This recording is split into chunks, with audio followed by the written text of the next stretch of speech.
Okay, you guys, I've got some really fun information to give you today. Things like, what's the perfect diet plan for me? Would you like to know that? I'm going to give that to you.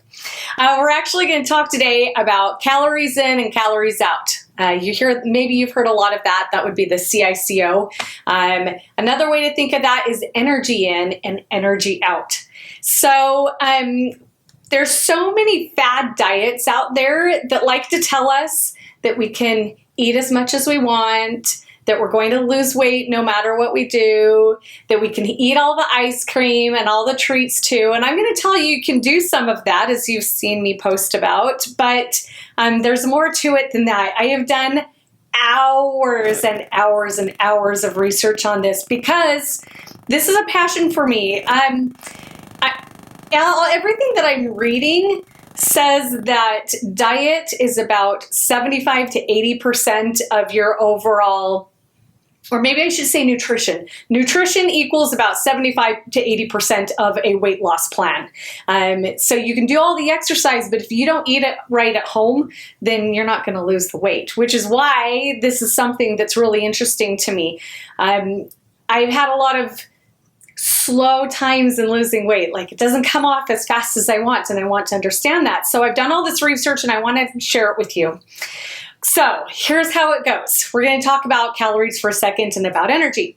So if you'll look at my little whiteboard here, there is energy in, like I talked about, and the only way that you can get energy in is through your calories or your food, the things that you consume, right? That's it.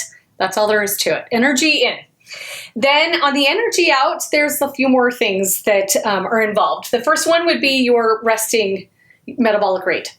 So that would be the basic calories that it takes to run your body. I'm talking all your organs and all of those things that your body does there on the inside just to run. So that would be your BMR.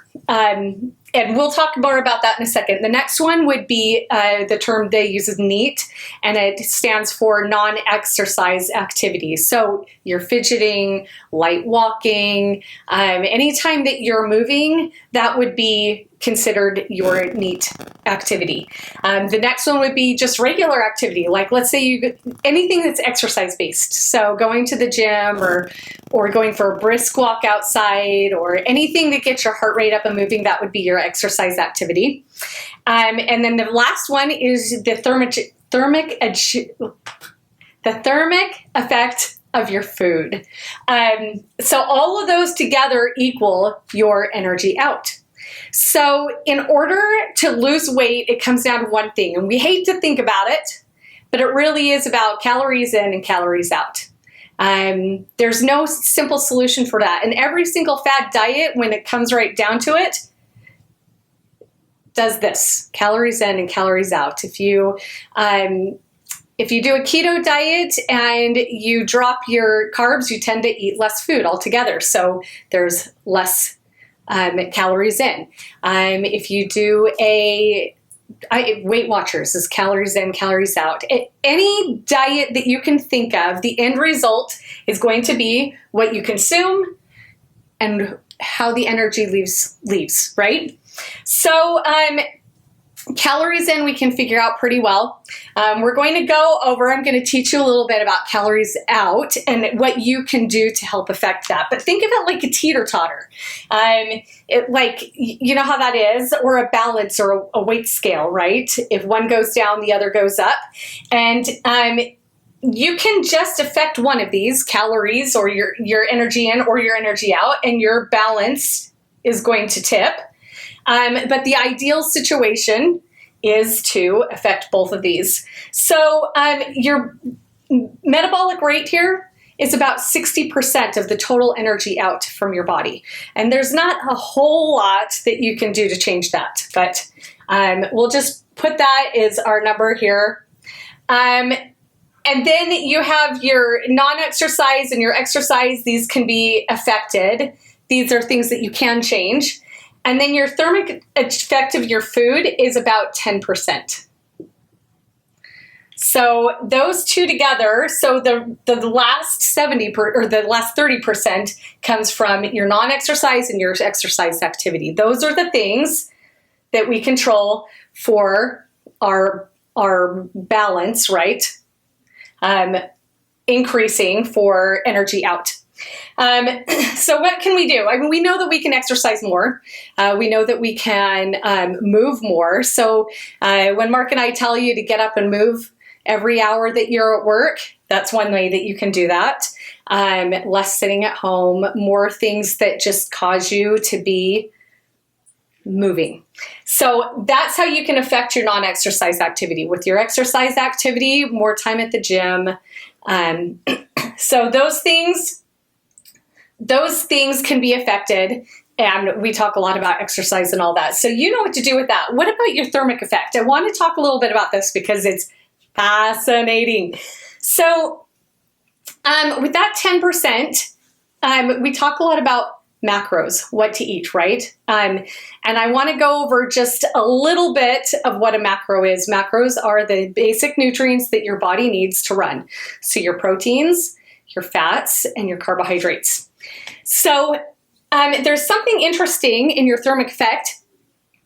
The protein has the greatest amount of metabolic energy that's required to process it. So when you look at the three macros that you're taking in, if you want to get the best thermic effect, if you want this number to be a full 10%, you're going to want to eat more protein. Then I'll tell you about that later, but you want to eat more protein than you think you would eat. Each food, each protein, carbohydrates, and fats, each macro has its own calorie count, right? So they say that you want to eat somewhere between 1.8 and 2.4 grams of protein per kilogram.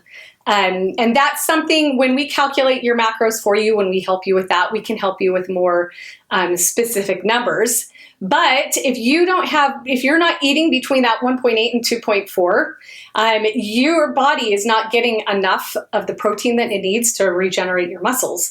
But not only that, you're losing out on part of that 10% of the thermic effect that it has with energy out to help your body, right? So another interesting thing though, so fat is only 2 to 3% of that, and carbohydrates is 3%. But fiber is a full 30%, just like protein. So when people tell you to eat between 25 and 35 grams of fiber a day, it's to your benefit, because fiber and protein are the two things that will help you get a full 10% of your TEF, and thus give you more energy out and help you with losing weight. So there's an interesting thing in the fad diet world, and that is that, like I said, calories, a lot of people like to tell you that you don't need to be in a deficit to lose, but the reality is that all the science tells you, and Mark and I are really big into science, all of the science tells you that if you do not have a deficit, you're not losing. So there's a lot of people will say, well, I've eaten the amount of calories that I'm told and I'm not losing weight. Well, that's because you're not in a deficit. So the thing that's important to remember is that as you look at all of the diet programs out there, and there's about a gazillion ways to calculate your macros and a gazillion ways to calculate your calories and that kind of thing. But at the end of the day, each and every single one of our bodies are different. And so even though there are general guidelines for calculating your macros, this is a lot of trial and error. We can give you estimates, and then you work on that for a few weeks and you see what your body does, and then we adjust from there. But what works as a calorie deficit for one person that's 5'1" and 165 is not going to work for a calorie deficit for the next person that's 5'1" and 165. So it's really just important, and we want to stress to you that this process that we go through is about learning to listen to our bodies and learning to know what's best for our bodies. And so what diet is the perfect diet? The perfect diet is the one that you stick to. And that's at the end of the day, as long as you have a calorie deficit and you are consistent, you're going to lose weight. And so Mark and I can help you with what to do to find your own macros that fit within these guidelines, and we can help you with what to do to increase your exercise and ideas for increasing your non-exercise activity. But be patient with yourself and realize that this is a long-term game, and that it requires a lot of patience.